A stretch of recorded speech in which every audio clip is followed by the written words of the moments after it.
আপোনালোকে দেখা পাইছে এইবোৰ ৰাস্তাৰ কিনাৰত মানুহৰ যে অস্থায়ী শিবিৰ, এই শিবিৰবোৰত মানুহকেইটা আছে।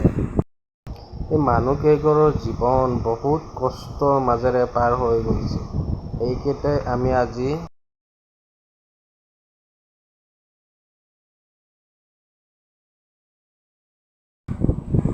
আমি চাব গৈছিলোঁ আমাৰ কলিয়াবৰ ৰোডটো, যিটো মিছাৰ পৰা কলিয়াবৰলৈকে যিটো বানপানী হোৱা বুলি কৈছোঁ। এই বানপানী চাব গৈছোঁ, তাত কেনেকুৱা পানী হৈছে, কি কণ্ডিশ্যনত মানুহকেইটা আছে। আমি গৈ দেখা পালোঁ কণ্ডিশ্যনকেইটা, যে তাত পানী হৈছে, ব্ৰহ্মপুত্ৰৰ পানী সোমাইছে, ব্ৰহ্মপুত্ৰৰ বাঢ়নী পানী সোমাইছে।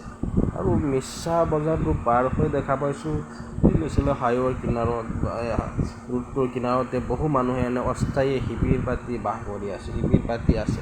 আৰু বহুত গৰম, আজি দিনটো বহুত গৰম হৈছে। এইটো গৰমত এই মানুহকেইটা কেনেকৈ সহ্য কৰি আছে, সেইটো এটা চিন্তা কৰিছোঁ। বহুত কষ্টকৰ কণ্ডিশ্যনত তেওঁলোকে তাতে আছে, কাৰণ তেওঁলোকৰ ঘৰত অলৰেডি পানী আছে, ঘৰ বাৰী পানী আছে, জীৱ জন্তু লৈ ৰাস্তা কিনাৰতে মানুহকেইটা আছে।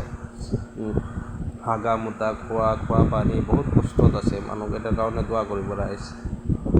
এনেকুৱা বানপানী আজি বহুত দিনৰ পিছত আকৌ সময়ত বহুত বানপানী হৈছে।